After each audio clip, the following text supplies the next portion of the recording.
أشهد أن لا إله إلا الله وحده لا شريك له وأشهد أن محمدا عبده ورسوله أما بعد فأعوذ بالله من الشيطان الرجيم بسم الله الرحمن الرحيم الحمد لله رب العالمين الرحمن الرحيم مالك يوم الدين إياك نعبد وإياك نستعين اهدنا الصراط المستقيم صراط الذين أنعمت عليهم غير المغضوب عليهم ولا الضالين. Hamra Asad Savaşı ile ilgili olarak bunun özgeçmişi geçmiş hutbemde belirtilmişti.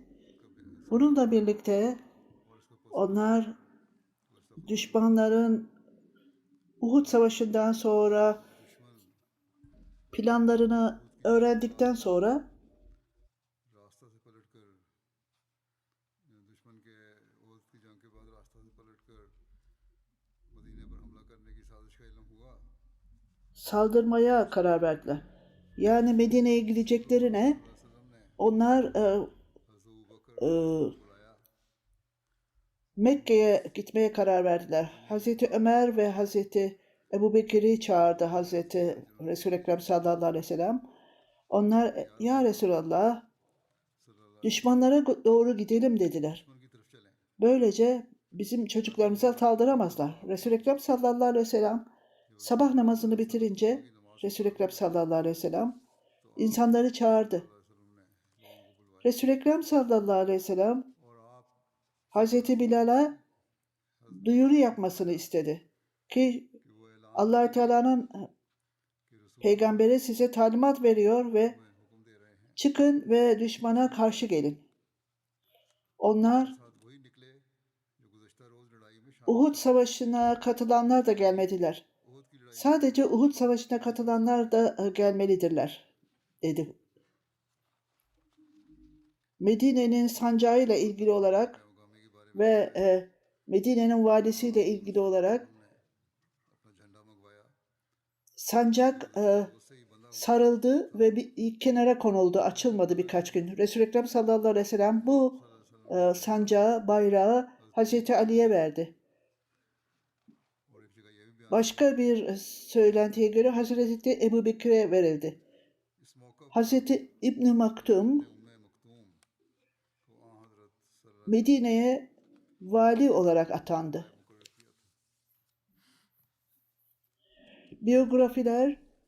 Biyografiler Resul-i Ekrem sallallahu aleyhi ve sellem'in kararı, düşmanları kovalama kararı का फैसला da hikmet vardı. ही दानिशमंदाना था। Biyografilerde belirttiğine göre münafıklar मुनाफिकीन के नज़दीक जंग ओहद में 70 kayıp verdiler. Düşmanlar पहले ही रोज़ onun için tehlikeliydi ve güçleri yoktu.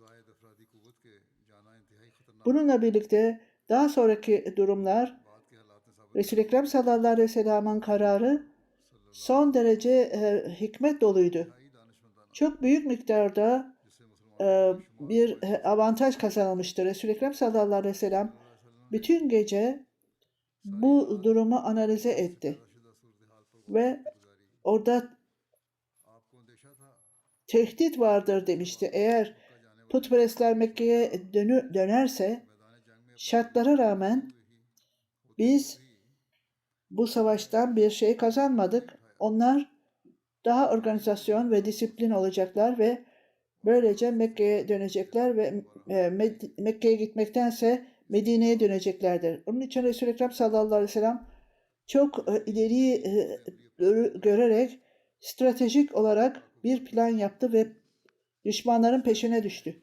Bu mücahidinler en yüce seviyede onları güçlendirdi. मुनाफिकीन के दिल पर Münafıkların kalpleri कुव्वत Eradi korkudan titremeye başladı. Resul-i Ekrem sallallahu aleyhi ve sellem'in kararından. Düşmanlar Müslüman olduğu onları kovalayacağını anlayınca onların दूसरों के टमटमाते चिराग बुझने लगे। kararları bu biyografilerde yazılıdır. Münafıkların lideri Abdullah bin Übey de Resul-i Ekrem sallallahu aleyhi ve sellem'den savaşa katılmak için istedi. O Resul-i Ekrem sallallahu aleyhi ve sellem'e geldi ve rica etti. Müslümanlarla beraber bu savaşa katılmayı istedi. Sadece Uhud'dan dönmekle kalmayıp esas olarak kendisiyle birlikte 300 takipçisini getirdi savaş alanında. Hiç şüphesiz bu utanmıştı ve bunun üzerine belki de bu utancı gidermek istiyordu veya belki de gerçek niyetini bilmiyoruz. O Resul-i Ekrem sallallahu aleyhi ve sellem'e geldi ve Resul-i Ekrem sallallahu ile beraber savaşa katılmayı istedi. Resul-i Ekrem onu reddetti. Hayır dedi. Yaralı sahabeler Uhud'dan geldiklerinde birçokları yaralanmıştı.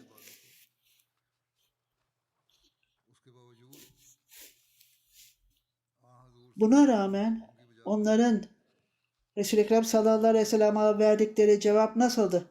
Bununla ilgili olarak biz sevgi ve bağlılıklarını gördük Resul-i Ekrem sallallahu aleyhi ve sellem'e. Onları çağırdığında onlar yaralarını sarıyorlardı fakat derhal ayağa kalktılar ve yeniden silahlarını sararak yola düştüler. Resul-i Ekrem sallallahu aleyhi ve sellem'in duyurusundan sonra hemen yola çıktılar. Hazreti Üzeyd bin Uzeyr'in 90 yarası vardı. Daha yarasını ilaç koymadan hatta kendi yaralarını düzeltmek için, tedavi etmek için onlara zaman bile ayırmıştı. Beni Selama'nın 40 yarası vardı. Resul-i Ekrem sallallahu aleyhi ve sellem onu görünce dua etti. Ey Allah, Beni Selama'ya nimetlerini indir dedi.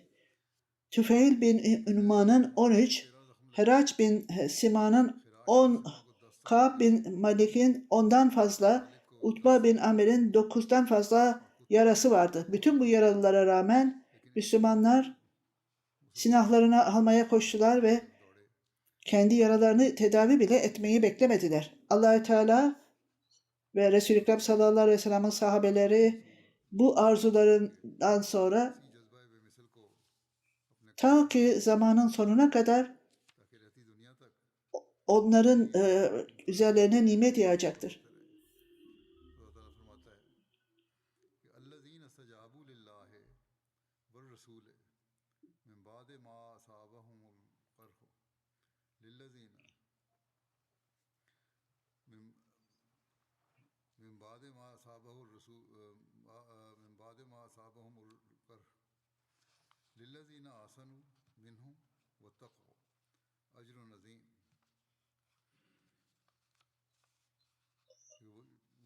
Allah-u Teala'nın ve peygamberinin çağrısına cevap verenler yaralandıktan sonra takva ile muamele ettiler ve onların mükafatı çok büyük olacaktır.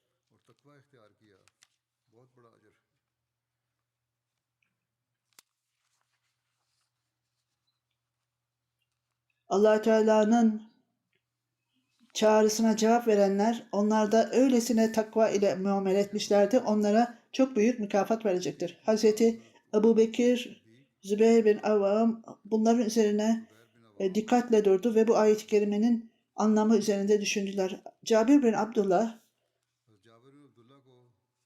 savaşa katılmakla ilgili olarak izinde Resul-i Ekrem sallallahu aleyhi ve sellem onun adına duyuru yapıldı ve sadece Uhud'a katılanlar, bu savaşa katılanlar diye bu talimat çok iyi olarak uygulandı.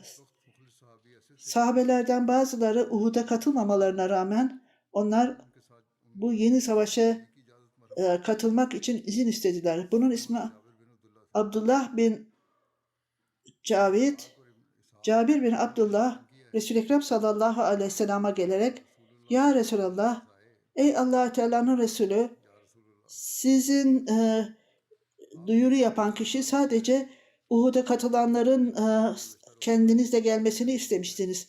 Benim arzum bu savaşa katılmak istemem fakat babam arkamda 7 kız kardeşimi bıraktı. Bazılarına göre 9 kardeşi vardı. Benim babam bana ey oğlum dedi,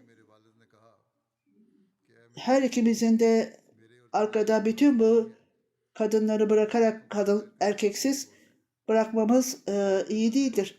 Ben o kadınların zayıf olduğunu biliyorum. Babam sana öncülük vermem, benim yerine sen gidesin. Arkada kadınlar var. Onun için ben cihada gitmek istiyorum dedi. Benim arzum ben gideyim yoksa sen değil oğlum olarak. Arkada kardeşlerinle kal dedi. Ve ben gideceğim ve cihad edeceğim ve Resul-i Ekrem sallallahu aleyhi ve sellem'le beraber savaşacağım dedi.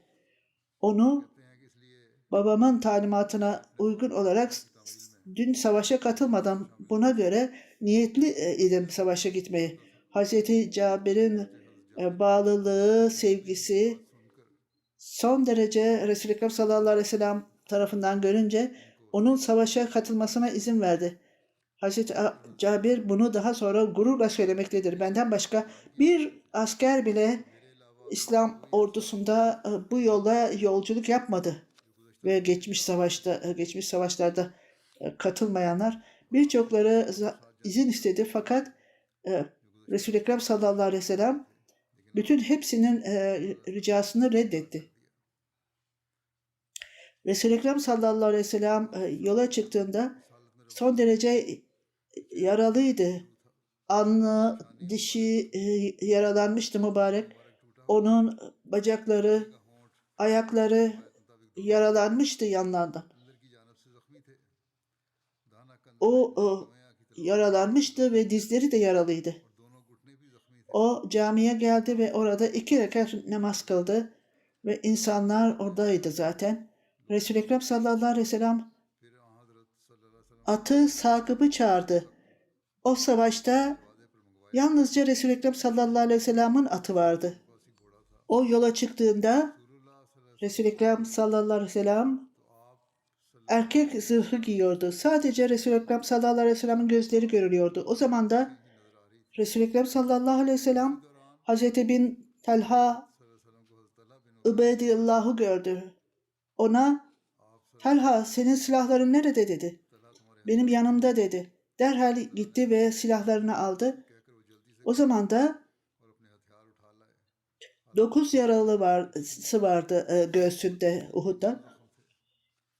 Toplam olarak 70 yarası vardı. Hazreti Talha benim yaralarımla ilgili olarak benden ziyade Resul-i Ekrem sallallahu aleyhi ve sellem'in yarasından kuşku duyuyordum. Resul-i Ekrem sallallahu aleyhi ve sellem düşmanları nerede gördün?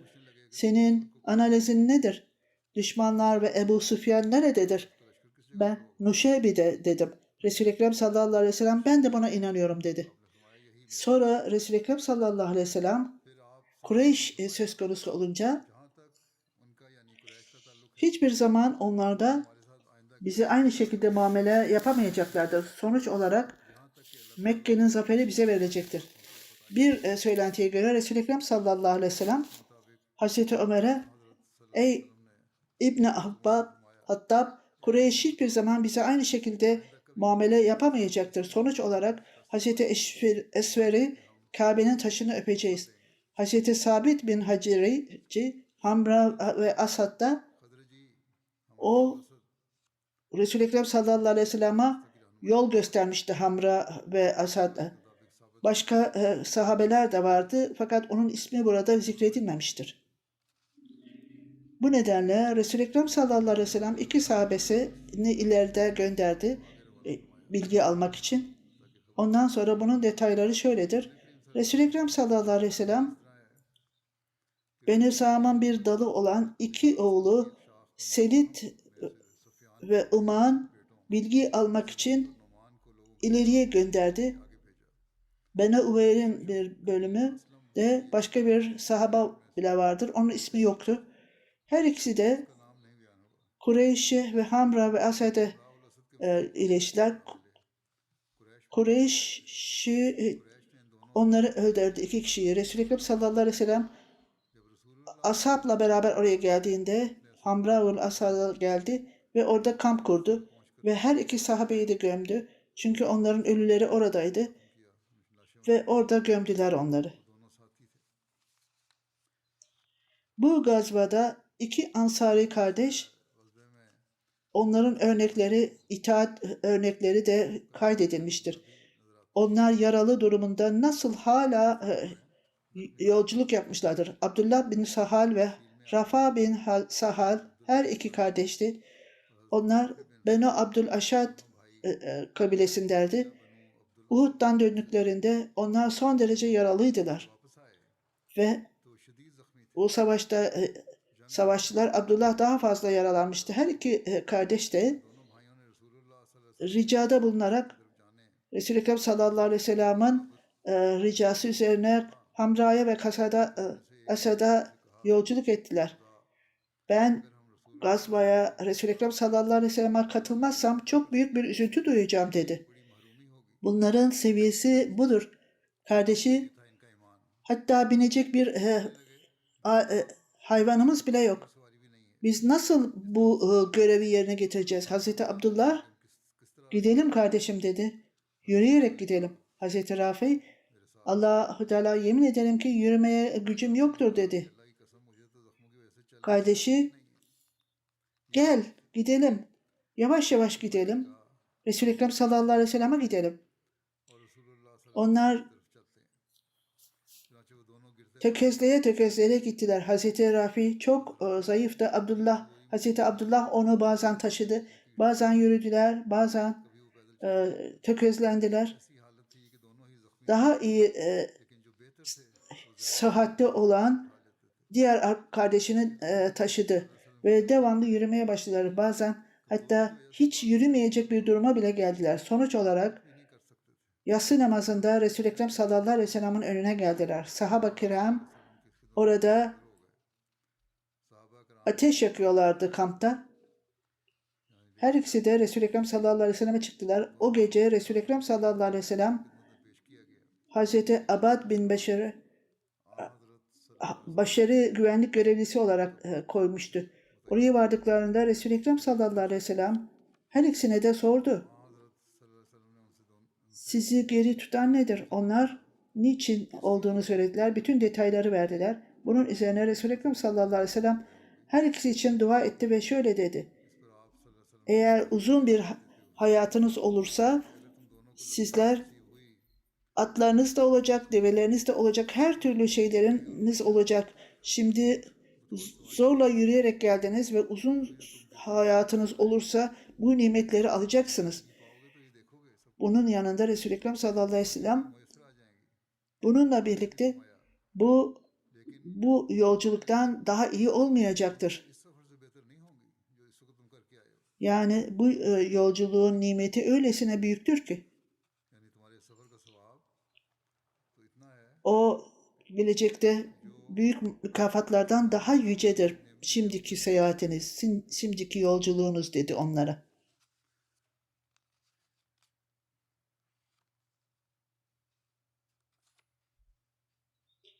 Yine söylendiği gibi Hazreti Anas Muniz Gazala ve oğulları ile her ikisinin de oğulların olması aynı deneyime sahip olmaları mümkün değildir. Söylendiği gibi Hazreti bin Sa'd bin Ubada'nın eli açıklığı bununla ilgili olarak şöyle denmiştir. Hazreti Cabir bin Abdullah'ın bildirdiğine göre Hamra Savaşı'nda biz genel olarak yemek için hurma yiyorduk. Hazreti Sa'd bin Ubada 30 deve ve hurma getirdi. Hamra Asad'a getirdi. Bu develeri bizim için getirdiler. Bazen günde 2 deve veya bazen de bazı günlerde 3 deve keser ve böylece onların etini yerdik. Bu strateji neydi savaşta? Onlar düşmanları nasıl yok edebilirlerdi?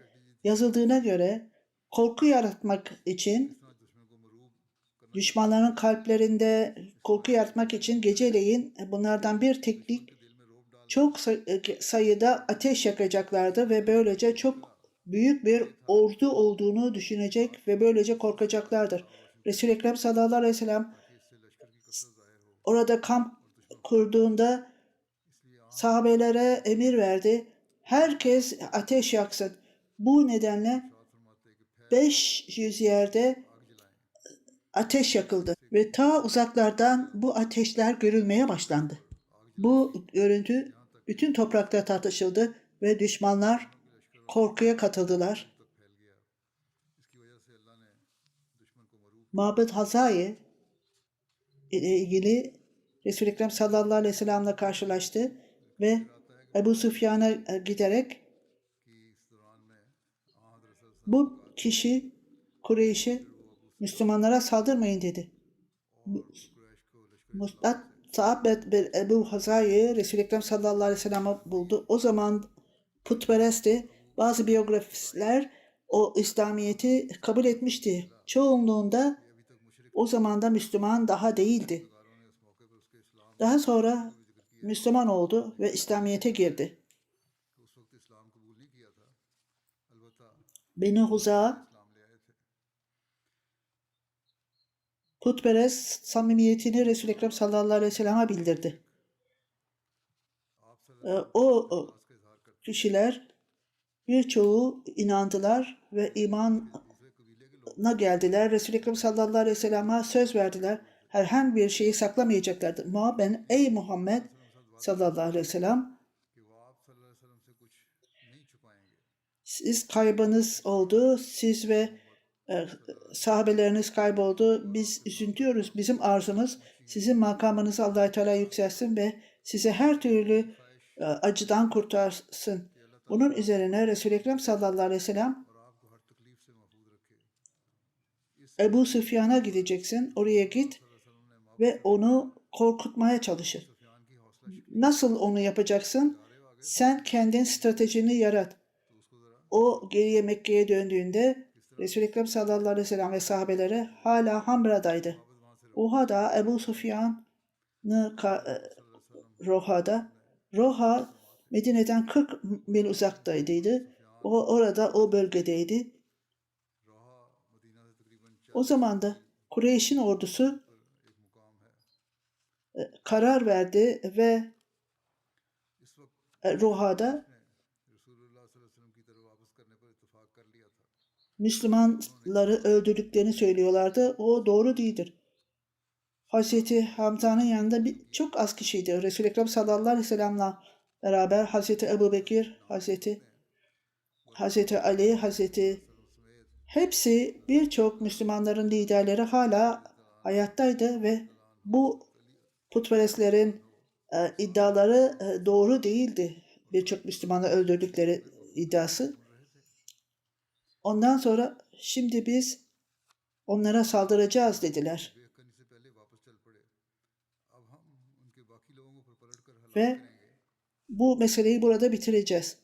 Ebu Süfyan bu mabedi görünce, bu mabet belki bizim için haberiniz vardır. Mabed durum nedir dedi orada. Onu korkutacağına Muhammed sallallahu aleyhi ve sellem ve sahabelerini gördük. Öyle arzuları vardır ki orduları, hiç bu kadar büyük ordu görmedim daha önce. Oğuz ve Hacret orada o orduda değillerdi. Şimdi bu orduya geldiler. Birçok hikaye uydurdular. Onlar ta ki biz daha öncekilerin öcünü almadıkça gelmeyeceğiz. Onlar son derece korkmuşlardı ve son derece ne olduysa pişman olmuşlardı. Ve öyle korkucu bir şeydir ki ben hiçbir şey başka bir bu kadar korkunç göremedim. Ebu Süfyan yok olasın, ne söylüyorsun dedi. Belki orada ta ki oraya atların başını görmedikçe inanmayacaksın. Ebu Süfyan idiomatik olarak bunu söyledi. Bunun anlamı git belki onlar tarafından öldürülürsün demek istedi. Biz onları Ebu Süfyan onların kökünü kazıyacağız. Ben bunu yapmaktan durduruyorum. Çünkü çok korkunç şeyler gördüm. Onun için şiir söylemeye bana zorladım. Ebu Süfyan nedir bu şiir dedi. Mabedin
at grupları ileriye gittiğinde benim develerim tökezlendiler korkudan ve düştüler. Bir at olmasına rağmen bunu şiirinde onu abartıyordu. Bu atlar aslan gibidir ve daha çok onların karakterlerinden daha da onlar çok bilgilidir ve çok ben devamlı haberi vermeye gittim ve sanki yerler o atların önünde yok oluyordu. Ve onlar büyük generaller tarafından kullanılmıştı. Generaller orduyu ileri götürüyordu. Ey orduların insanları! İbn Harb, Ebu Süfyan'ın talimatı sizinle beraberdir. Savaş alanındayken sesler yankılanmaktadır. Kureyş halkı ve ben hepinizi uyarıyorum. Bu Muhammed'in büyük ordusu herkesi yok edecektir.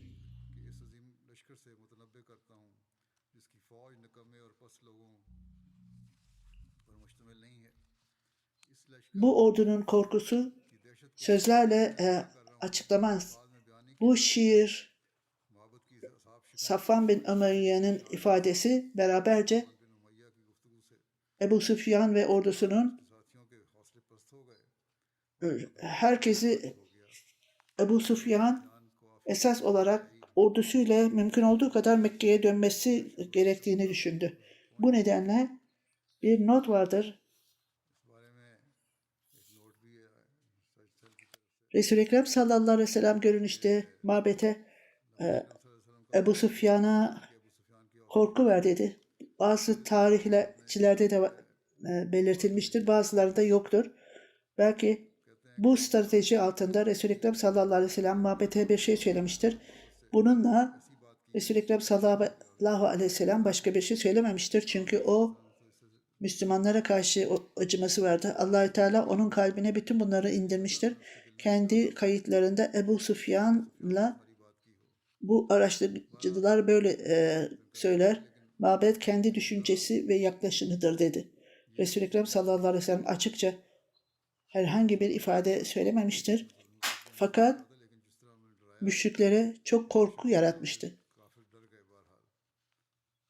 Bu zamanda ordu Mekke'ye dönmeye hazırlanıyordu. Abdülkays'in karvanı Ebu Süfyan'dan geçti ve aynı yerde ona nereye gidiyorsun dedi. Biz Medine'ye gidiyoruz dedi.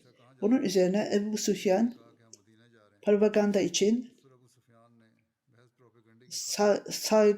saldırıdan dolayı yanlış bir şeyle şöyle dedi. Benden Resul-i Ekrem sallallahu aleyhi ve sellem mesaj verir misin? Bütün bu özel develeri ona vereceğim. Peki dedi. Ebu Süfyan Resul-i Ekrem sallallahu aleyhi ve sellem'le karşılaşınca ona biz karar verdik. Ona gelmekteyiz sahabelerine ve böylece bu insanların kökünü kazıyacağız.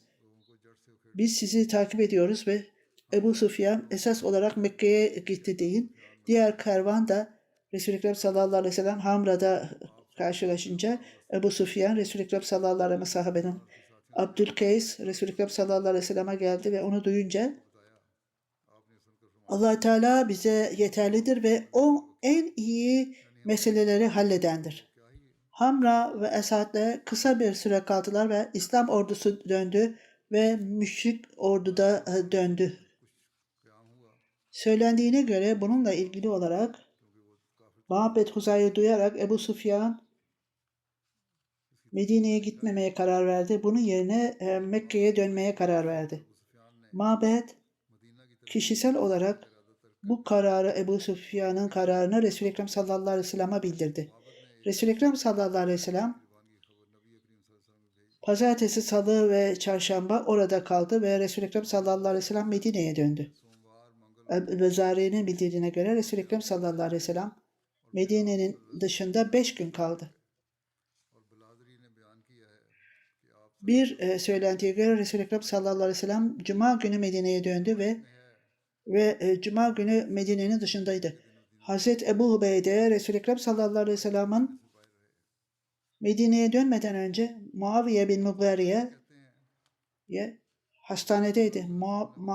Muaviye bin Mughariye Abdülmelik'in Rıdvan'ın büyük babasıydı. Abul Azza da hapisteydi İslam ordusu. Muaviye bin Mughariye, Za'd bin Harisiye ve Hazreti Eman bin Yasir Muaviye'yi geriye dönerken öldürdü. Muaviye gizlice Medine'de yaşıyordu. Ve o düşmanlara oradaki durumları, Medine'nin durumunu bildiriyordu. Yakalandığında Hazreti Osman'ın durumunda korundu.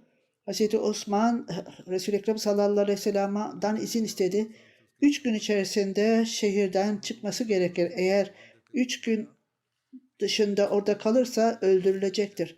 Fakat şehirde 3 gün yine gizlice kaldı. Resul-i Ekrem sallallahu aleyhi ve sellem Ammar bin Yasir'a ve onlara talimat vererek onu öldürmesini istediler. Onu şu yerlerde göreceksiniz. Her ikisi de sahabeler onu o gizli olan yerlerde buldular ve onu öldürdüler. Bildirdiğine göre Hamra ve El-Asad'da Resul-i Ekrem sallallahu aleyhi ve sellem Ebu Azza müşriklerin şairiydi. Orada hapisteydi. Abzul Uzza Bedir Savaşı'nda Müslümanlar tarafından hapse atılmışlardı. O söz verdi ve benim kızlarım yalnızdır. Bana rahmet edin, onlara göz kulak olmam gereklidir. Resul-i Ekrem sallallahu aleyhi ve sellem herhangi bir para istemeden onu bıraktı. Onlar hiçbir zaman Resul-i Ekrem sallallahu aleyhi ve sellem veya Müslümana saldırmayacaklardır veya Müslümanlara karşı ordu veya hiç kimseye Resul-i Ekrem sallallahu aleyhi ve sellem'e karşı kışkırtmayacaktı. Bu anlaşmayla fakat o bu sözleşmeyi bozdu ve o da müşriklerle beraber geri döndü. Düşmanları ve orduyu kışkırttı. Şiiriyle Müslümanlara saldırma mesajı verdi. Resul-i Ekrem sallallahu aleyhi ve sellem dua etti bu sefer hayatta kalmasın diye. Müşrikler Ebu Azza arkada kaldı onlar Hamra'dan dönerlerken. Çünkü o uyuyordu ve hata ile arkada bırakılmıştı. Hazreti Asıb bin Sa'd onu hapsetmişti. O sadece tek bir müşrikti hapiste olan. O yakalandıktan sonra Ebu Azza Resul-i Ekrem sallallahu aleyhi ve sellem'in önüne getirildi. O Resul-i Ekrem sallallahu aleyhi ve selleme ey Muhammed beni arkada bırak dedi. Bana rahmet eyle ve kızlarımın hatırı için beni serbest bırak. Ben söz veriyorum bir daha hiçbir zaman bunu yapmayacağım dedi. Resul-i Ekrem sallallahu aleyhi ve sellem Allah Teala'ya yemin ederim ki bir daha seni bu şekilde görmeyeceğim.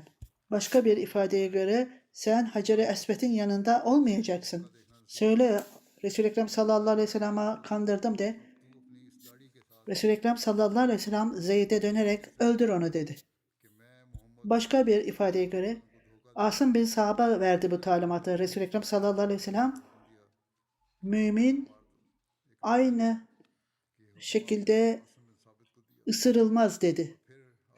İnşallah Allah Teala'nın izniyle bu konuya bundan sonraki hutbelerimde devam edeceğim. Dünyanın durumu için dua etmeye devam edin. Allah Teala her Ahmedi'yi bütün her türlü kötülükten korusun. Bu zamanda bir cenaze namazı kıldıracağım. Faraz Ahmet Tahir sahip Avustralya'da şehit oldu. O olayla ilgili olarak Cindy Bondaye'de bir alışveriş merkezinde Avustralyalı kişi onu bıçakladı. İnna lillahi ve inna ileyhi raciun. Alışveriş merkezinde güvenlik görevlisi olarak çalışıyordu. 30 yaşındaydı ve henüz evlenmemişti. 12 kişi bu olayda saldırıya geçti ve onlardan 6'sı öldürüldü. Bu 6'nın 5'i kadındı. Faraz Ahmet Tahir Ravvah'tandı.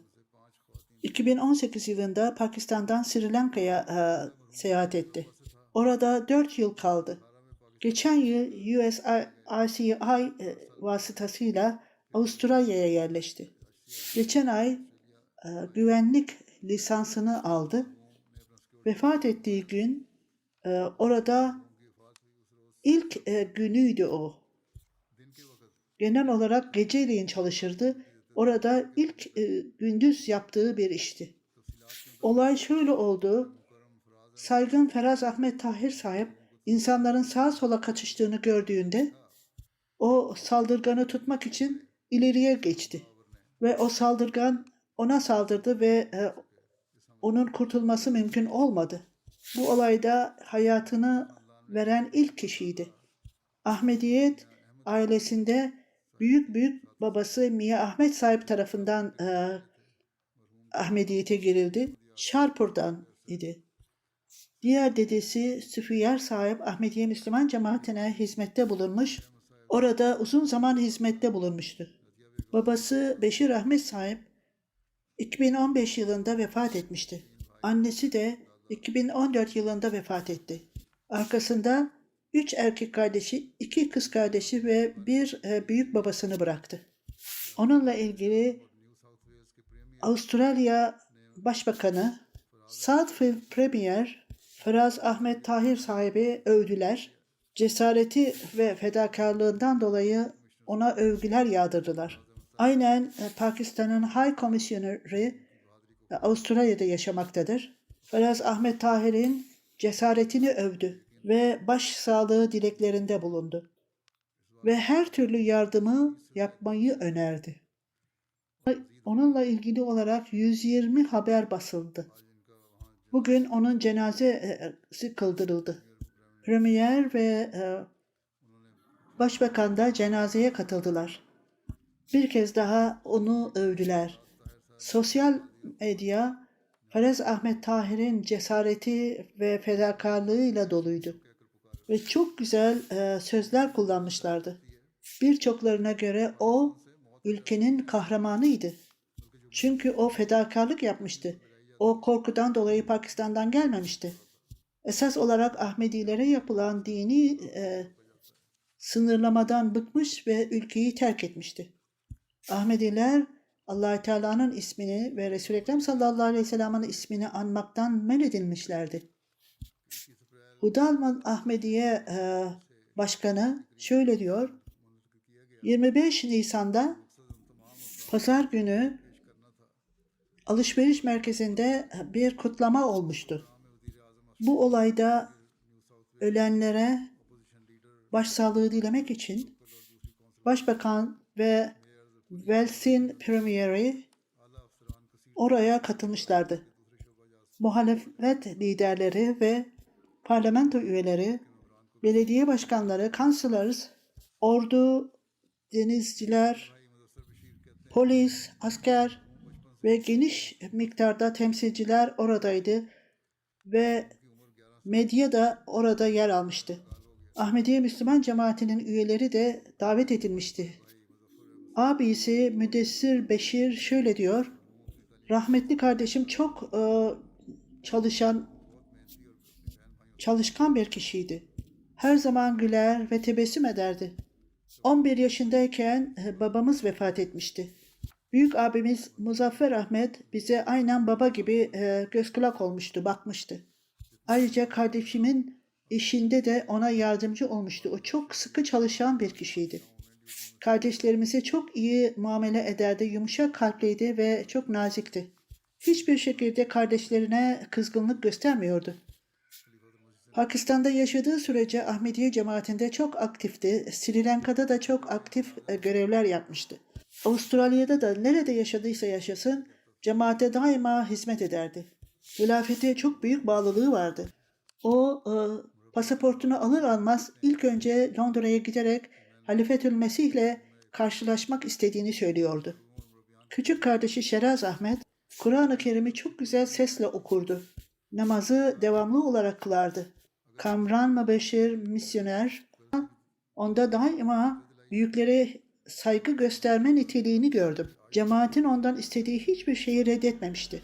Eğer ona yanlış yaptığı bir şey söylenirse, o daima alçak gönüllülükten onu kabul ederdi ve kendisini düzeltmeye çalışırdı. İbrahim Bey, onun arkadaşı, şöyle diyor, din ve hilafetle kendisi son derece sevgi doluydu. Ahmediye cemaatinin yetkililerine son derece saygısı vardı. Benim onunla ilişkim abi kardeş gibiydi. Eğer ona kızsam hemen başını öne eğer ve bir daha seni hiçbir zaman kızdırmayacağım derdi. Çok sosyal, arkadaşça Brisbane Ahmediye cemaatinin başkanı geçen Mart ayında Brisbane'a geldi. Oraya gelişinin nedeni eğer herhangi birinin kalbinde benimle ilgili olarak bir kızgınlığı varsa, şikayeti varsa ben buraya af dilemek için geldim. Onun için herkesten özür diliyorum. Sanki oraya herkese Allah'a ısmarladık demek için gelmişti. Arkadaşlarından birisi Şecer Ahmet, o çok sıkı çalışan ve korkusuz bir kişiydi der. Diğer güvenlik görevlisi, saldırgan dükkana girer girmez, insanlar ona baktı ve kaçıştılar. Cesareti ve kahramanlığıyla gidip onu durduracağına, onun önünde durdu ve başkalarını kurtararak kendi hayatını feda etti. Sosyal medyada Feraz Tahir'in davranışları son derece övülmektedir. Bir kişi Chris Murphy kendi yorumunda alışveriş merkezinde güzel giyimli Feraz Tahir kahramandı ve halkın hayatı için kendi hayatını verdi. Rebecca Ivers şöyle diyor, kendisi hayatında, kendi ülkesinden daha iyi bir hayat bulabilmek için Avustralya'ya geldi. Toplumda son derece saygınlığı olan ve başkaları için hayatını ortaya koyan bir kişiydi. Ben ailesine ve cemaatine başsağlığı diliyorum. Bu çok acı bir durumdur. Başka insanlar da birçok yorumlarda bulunmuşlardır. Onlar ya haberi duyanlar ya da onu alışveriş merkezinde görenler tarafından yapılmıştır. Masur Ahmet Camia Ahmediye Rabbah'tan, Feraz Ahmet Tahir benim kuzenimdi. O çok iyi bir insandı ve namazlarına çok dikkat ederdi. Başkalarına iyiliği emrederdi. Onunla ne zaman karşılaşsam o güler ve daima tebessümde bulunurdu. Beni küçük kardeşi olarak görürdü ve ne zaman bana bir şey anlatsa onu sevgiyle açıklardı. Daima dua isterdi, ben sizin için dua edeceğim, siz de benim için dua edin derdi. Şehit edildiği gün telefon aldım, sabah namazıydı. Erkek kardeşi ona Avustralya'da saat 4'tü, işe gitmen gerekir dedi. Ben şimdi teheccüd namazı kıldım ve hepinize dua ettim dedi. Şimdi sabah namazı kılacağım, ondan sonra da işe gideceğim dedi. Şimdi uyuma zamanı değil dedi. O gece vardiyasında çalışırdı fakat o gün ilk olarak Gündüz Vadisi'ne geçmişti. O ailesinde 3. şehit idi. Amcam Muhammed Nawaz Sahip, Rangi Town, Karachi 11 Eylül 2012'de şehit oldu. Sonra diğer amcam Ahmet Sahip, Rangi Karachi 2013'te şehit edildi. Şimdi Faraz Ahmet Tahir şehit edildi. Söylediğim gibi o ölümden korkmuyordu. O ülkesini dini özgürlük için bırakmıştı. Allah Teala onun makamını yükseltsin ve üzüntülü ailesine sabır ve güç versin.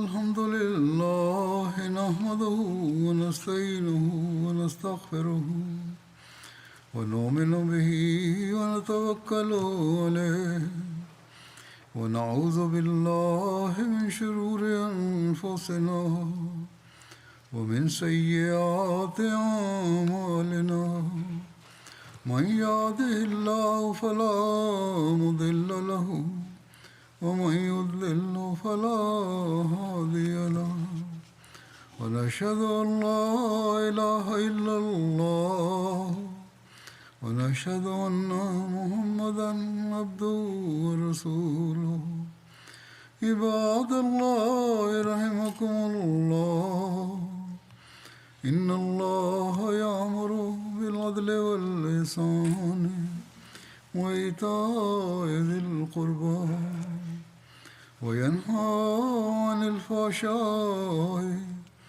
والمنكر والبغي يعظكم لعلكم تذكرون اذكروا الله يذكركم وادعوه يستجب لكم ولذكر الله أكبر